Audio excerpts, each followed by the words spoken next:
Halo, balik lagi di asistensi PSSO. Jadi di video kali ini itu udah sesi yang ke-8. Nah, di asis ke-8 ini kita akan membahas random number generator.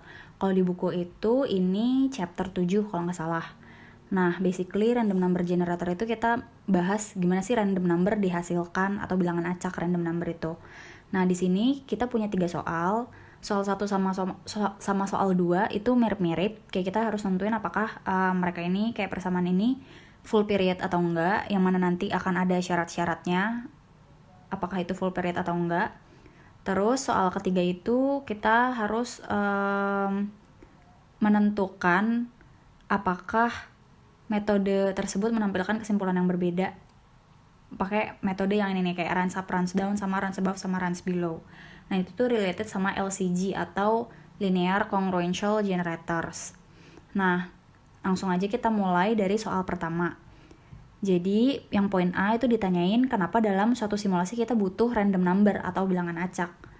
Nah, kita itu butuh bilangan acak karena bilangan acak atau random number itu menunjukkan situasi nyata atau real situation, kayak real life gitu loh. Karena real life itu atau situasi nyata, dia itu cenderung bersifat uncertain atau berubah-ubah sama kayak random number gitu kan.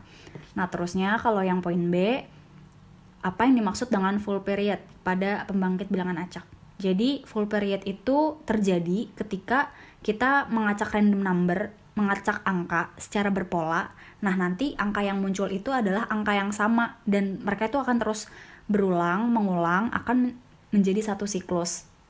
Jadi kalau kalian ngacak nomor terus kayak berpola, terus hasilnya adalah angka yang sama, nanti mereka akan membuat satu siklus. Nah, itu disebut full period. Terus yang C, kita diminta untuk menguji pembangkit bilangan acak di bawah ini.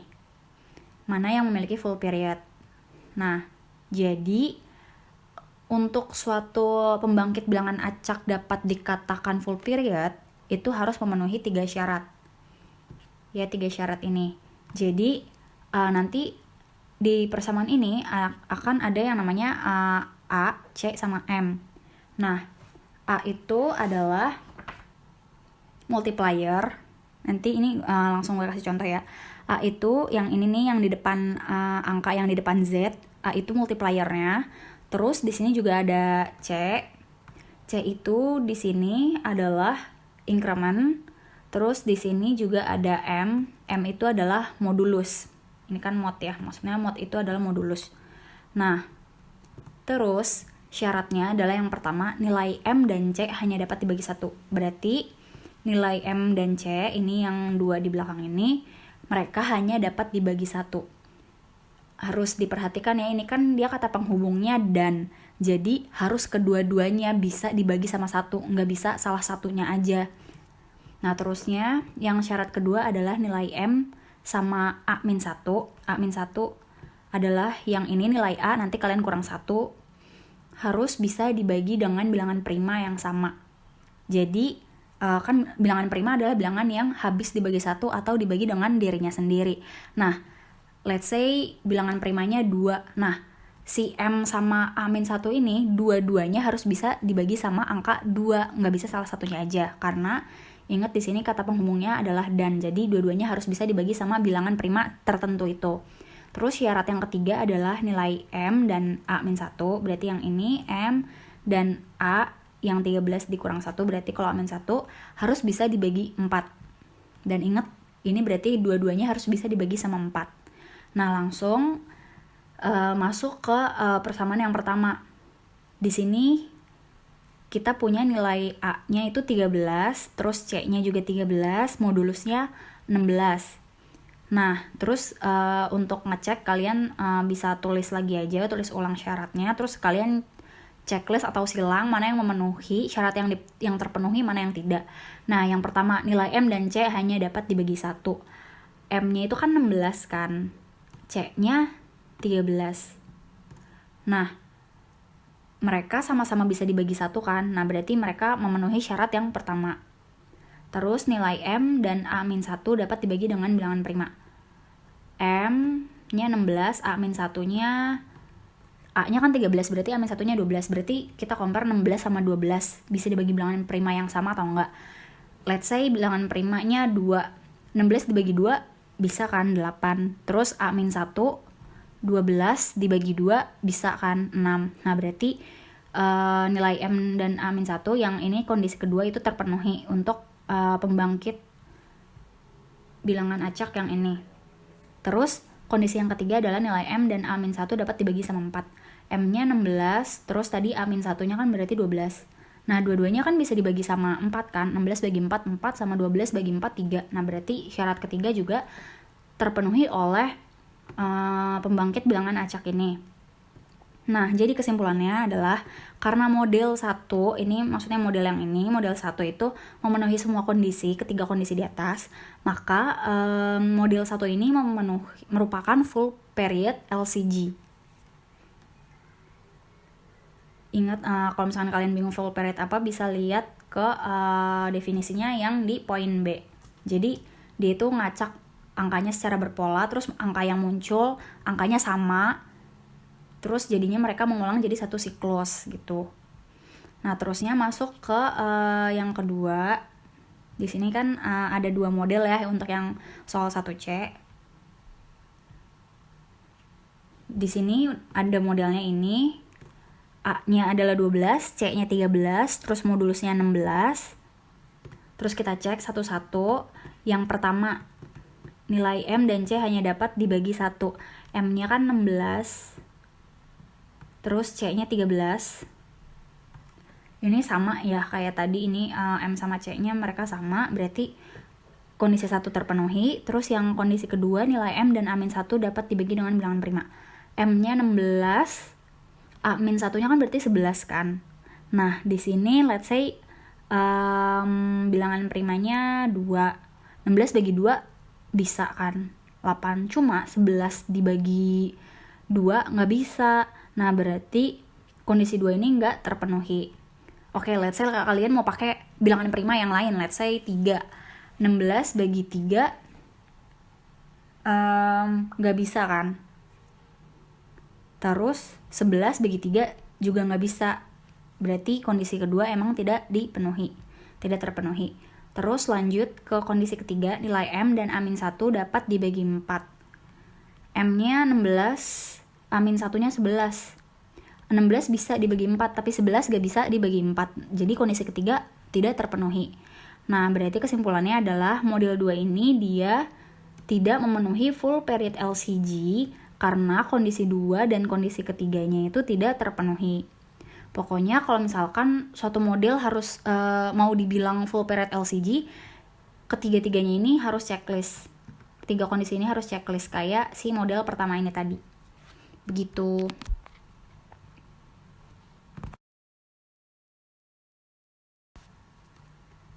Oke, terus kita masuk ke soal nomor 2.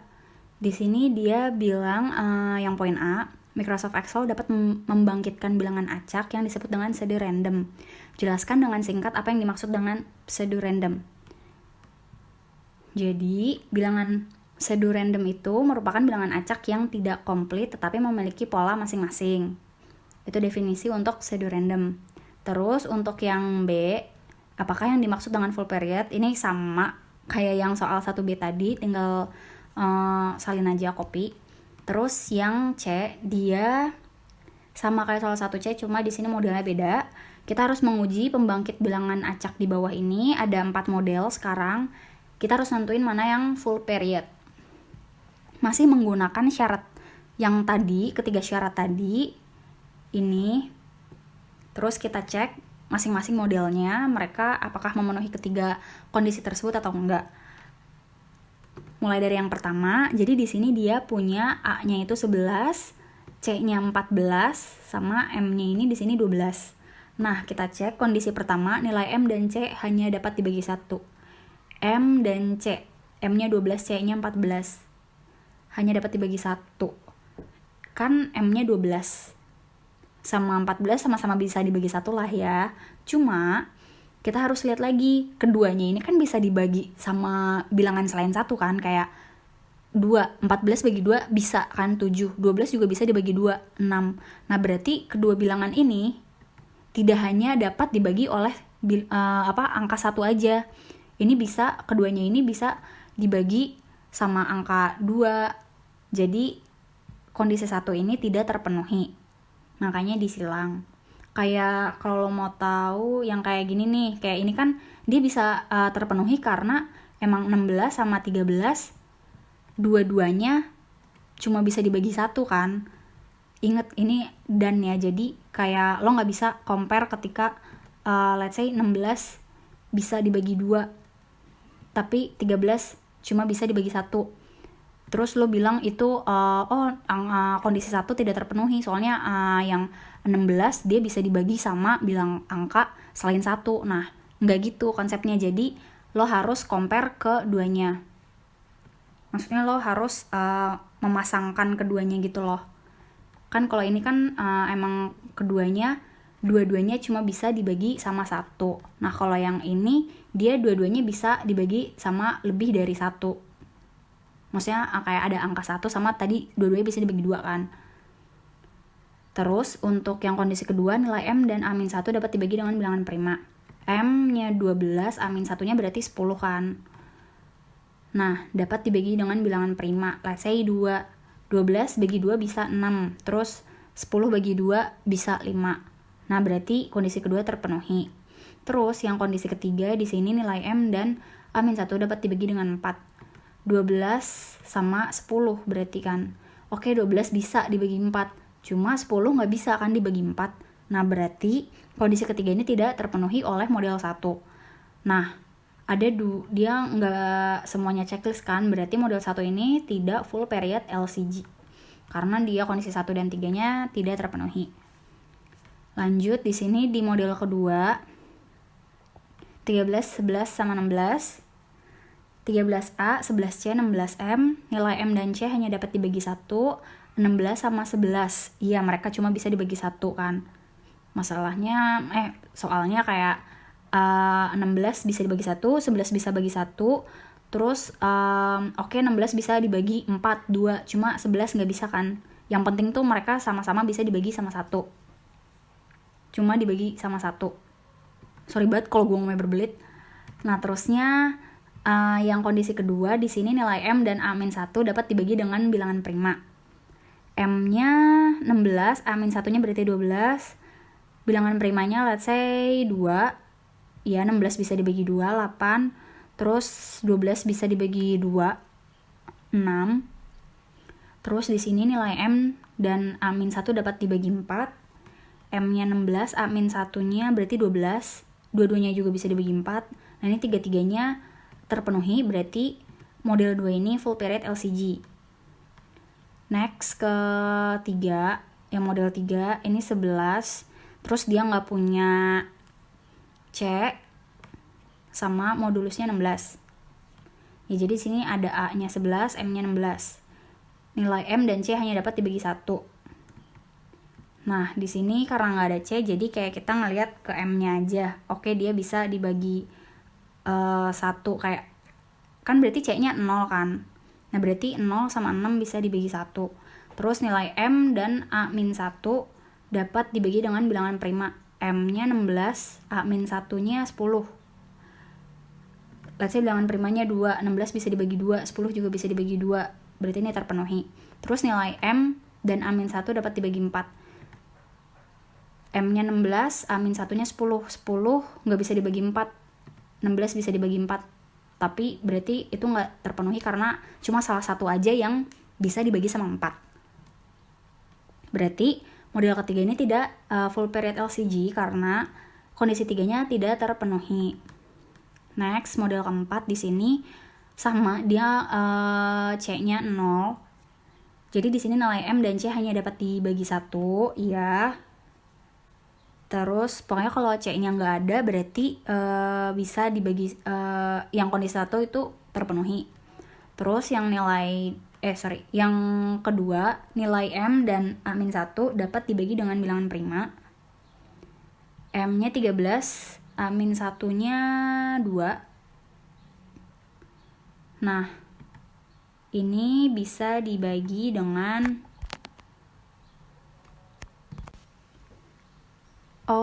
ini berarti harusnya tidak terpenuhi.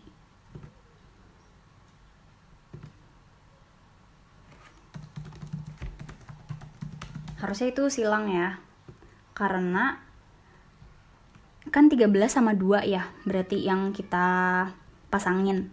Nah, mereka tuh harus bisa dibagi sama bilangan prima yang angkanya sama. Nih, kalau lihat di buku, ini kan syaratnya kan. Nih, yang poin kedua.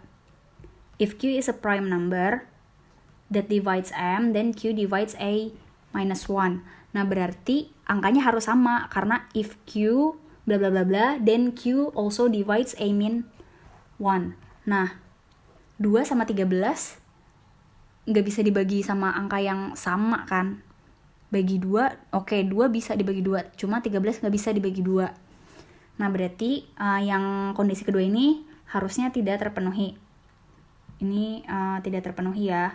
Nah, lanjut ke yang ketiga, kondisi ketiga, nilai M dan A-1 dapat dibagi 4. 13 sama 2 gak bisa dibagi 4 dua-duanya, berarti kondisi ketiga juga tidak terpenuhi.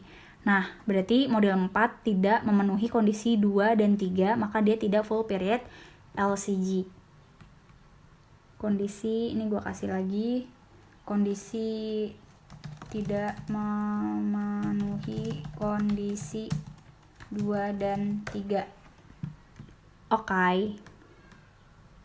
Jadi, itu untuk soal 1 dan 2. Soal 3 itu nanti kita ngerjainnya di Excel. Nah, sekarang soal yang ketiga, kita baca soalnya dulu. Jadi di sini setelah mengembangkan sekelompok bilangan acak, kita harus menguji apakah bilangan acak yang dikembangkan tersebut sudah independen terhadap satu sama lain atau belum. Nah, terdapat 2 jenis pengujian yang bisa dilakukan, yaitu pengujian empiris yang dilakukan secara statistik dan pengujian teoritis yang dilakukan dengan mengembangkan parameter-parameter. Pengujian teoritis itu merupakan pengujian yang lebih canggih dan menggunakan perhitungan matematis yang rumit. Nah, sedangkan pengujian yang empiris itu lebih sederhana dengan membuat hipotesis. Dalam pengujian tersebut harus dapat dibuktikan bahwa bilangan acak tersebut sudah terdistribusi secara seragam dan independen. Pengujian empiris dapat dilakukan dengan 2 metode pengujian, yaitu uji chi-square dan uji runs up atau runs above dan runs below juga bisa. Berikut ini ditampilkan hasil pengembangan bilangan acak dengan menggunakan LCG. Nah, jadi di sini ada 14 result sebenarnya. Kalian bisa lihat ini angka yang di bold itu adalah urutannya maksudnya. Jadi dari 1 sampai ke 7 dia sini nyamping, terus dari 8 ke 14 dia mulai ke bawah sini. Nah, terus di sini kita diminta untuk melakukan pengujian apakah kelompok bilangan acak tersebut sudah independen atau belum dengan menggunakan uji runs above dan runs below dengan tingkat signifikansinya itu 5%. Terus kesimpulannya apa? Di sini pakai Excel, jadi kayak yang udah dibilangin tadi signifikansinya 5%. Terus di sini ada angka-angkanya tadi, hasil bilangan acaknya, random numbernya yang ada 14 itu. Nih ya, ada 14. Ini gue udah ngurutin dari yang tadi 1 sampai 14-nya gue jadiin ke samping semua, nggak ke bawah, biar gampang. Oke, biar ini deh, 1, 2, 3, 4.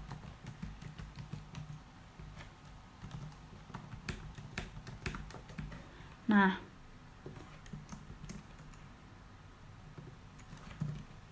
terus di sini kenapa gue warnain? Jadi tuh sebenarnya kita harus nentuin N1, N2, dan B. N1 itu adalah value random number yang di atas 0,5. Terus N2 adalah value random number ini yang di bawah 0,5. Dan B itu jumlah runs-nya. Nah, ini yang gue warnain itu adalah runs-nya. Nanti gue jelasin. Nah, jadi di sini N1-nya ada 11. Jadi kenapa 11? Kalian lihat aja dari ke-14 angka ini mana yang jumlahnya itu, yang nilainya itu di atas 0,5. Nah, kita lihat di sini 0,3 kan di bawah, 0,4 di bawah, ini 0,575 di atas 0,5. Oke ya, ini 1, 2, 3, 4, 5, 6, ini enggak, 7, 8, 9, 10, 11. Ada 11 random number, ya kan, yang value-nya di atas 0,5.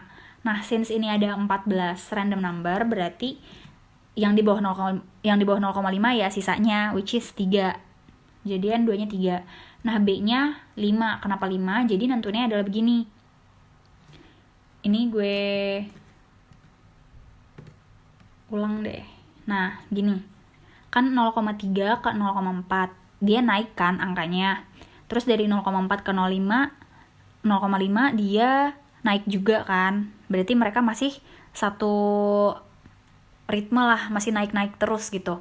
Terus dari 0,5 ke 0,7 juga naik lagi kan. Oke, mereka masih konsisten nih naik-naik terus angkanya. Tapi dari 0,7 ke sebelahnya yang kelima ini, yang kelima, dia angkanya 0,6. Nah, 0,7 ke 0,6 kan turun. Nah, dia udah ibaratnya nggak sesuai sama polanya tadi kan. Polanya kan tadi naik-naik. Nah, berarti itu run-nya keputus. Nah, jadi dari 1 sampai 4 tadi mereka satu run. Nah, terus dimulai lagi nih dari yang kelima. Kalau misalkan polanya udah nggak sama, run-nya terputus, terus kita mulai baru lagi gitu. Dari 0,6 ke 0,5 turun. Oke, berarti kalau mau masuk ke golongan ini, angka selanjutnya juga harus turun. Karena ini polanya adalah turun. Terus kita lihat ke selanjutnya ternyata angkanya 0,6, which is lebih tinggi dari 0,5. Kan itu naik. Nah, berarti run-nya keputus. Run-nya keputus di sini. Jadi mereka cuma berdua aja karena kan mereka ini sama-sama dari sini ke sini turun, jadi harusnya kalau ini mau juga join, harusnya dia juga turun, tapi ternyata angkanya naik, jadi terputus. Terus mulai lagi di sini 0,6 ke 0,8 naik. Oke, dari 0,8 ke 0,4 turun. Nah, berarti mereka udah nggak seritme tuh. Terputus run-nya, punya kelompok sendiri, terus mulai lagi di 0,4 di sini, terus lanjut ke 0,7 naik, ke 0,8 naik. Oke, masih bisa. Terus ke 0,5. Nah, udah nggak bisa kan, soalnya turun. Berarti ini sama-sama naik. Mereka jadi satu run. Nah, terputus ya, karena di sini dia harusnya kan naik, dia turun, jadi terputus. Terus dari 0,7 mulai lagi, 0,7 ke 0,6 naik, 0,6 ke 0,7 naik. Oke, mereka berarti satu run.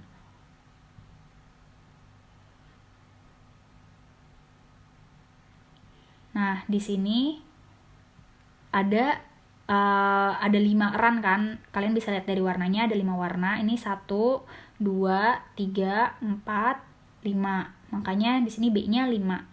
Nah, ini maksudnya adalah yang plus minus plus plus itu adalah polanya tadi. Yang ini kan tadi mereka polanya naik kan. Yang ini naik, terus yang ini turun. Yang ini naik, ini juga naik, ini juga naik gitu. Terus N-nya itu 14 jumlah datanya.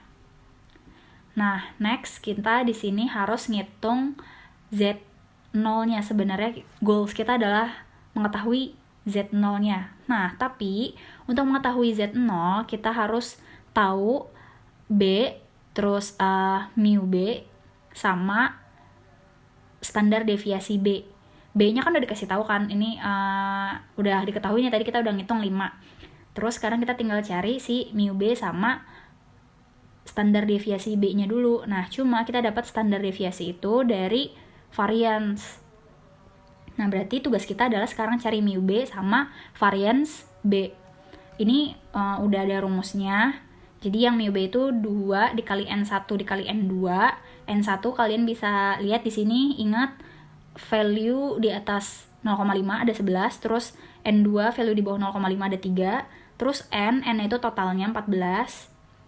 Terus sama ini juga kurang lebih kayak gitu komponennya, cuma rumusnya aja yang beda. Nah, kalian tinggal masukin deh sesuai sama rumus yang ada di sini. Yang ini berarti 2 dikali 11 dikali 3 kali 14 ditambah setengah, hasilnya 5,21. Itu untuk mu B. Terus untuk variance-nya kita dapat, ini semua angkanya masukin aja, kan udah ada di sini ya. Nah, hasilnya itu 88. Terus berarti Z0-nya tinggal dikurang aja B minus mu B. B-nya itu kan 5. B-nya 5, terus mu B-nya ini 5,21 dikali sama standar deviasi B. Nah, standar deviasinya kalian tinggal mengakarkan si variansnya yang udah kita hitung sebelumnya. Makanya di sini pakai akar. Nah, terus setelah dihitung dapat minus 2,01. Nah, setelah kita dapat Z0, kita harus compare nih si Z0 sama Z minus 1, Z1 minus alfa per 2. Nah, alfa itu signifikansinya 5%. Nah, berarti 1 minus alfa per 2 adalah 1 dikurang 5% per 2. 5% per 2 kan 2,5%. Berarti 1 minus 0,025. Berarti sisanya 0,975. Nah, ini nanti kalian lihat di tabel Z. Nanti pasti dikasih si tabel Z-nya di lembar soal ujian untuk kalian lihat nilai Z-nya berapa. Nah, terus kalian lihat ini nilai Z dari 0,975 adalah 1,96. Nah, ini dapat dari tabel ya, guys. Nah, terus kalian compare deh si angka ini 1,96 sama si Z0-nya minus 2,01. Nah, ternyata kan ini kan minus, ini plus, berarti ini lebih kecil dibandingkan yang ini kan, berarti Z0 itu lebih kecil dibandingkan Z1 minus alfa per 2. Nah, berarti kesimpulannya adalah H0 diterima karena si Z0-nya ini dia lebih kecil dibandingkan Z1 minus alfa per 2. Maka H0 diterima, random number sudah independen.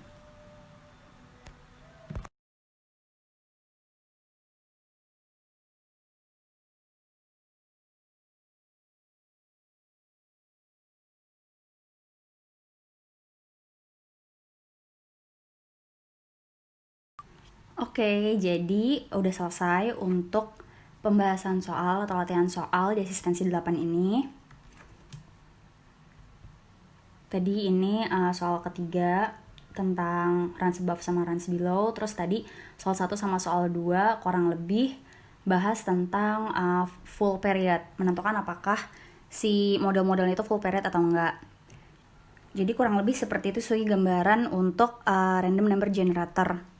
Latihan soalnya kayak gitu, tapi jangan lupa untuk baca-baca juga teorinya, karena di sini juga kan tadi gue bahas sedikit tentang teorinya ya. Tapi kalau misalkan kalian mau lebih mantep lagi, bisa baca PPT dari ibunya atau mungkin mau baca buku. Pokoknya juga belajar dari sumber lain ya, jangan cuma di ASIS aja. Oke, thank you guys udah nonton video ASISnya. Good luck!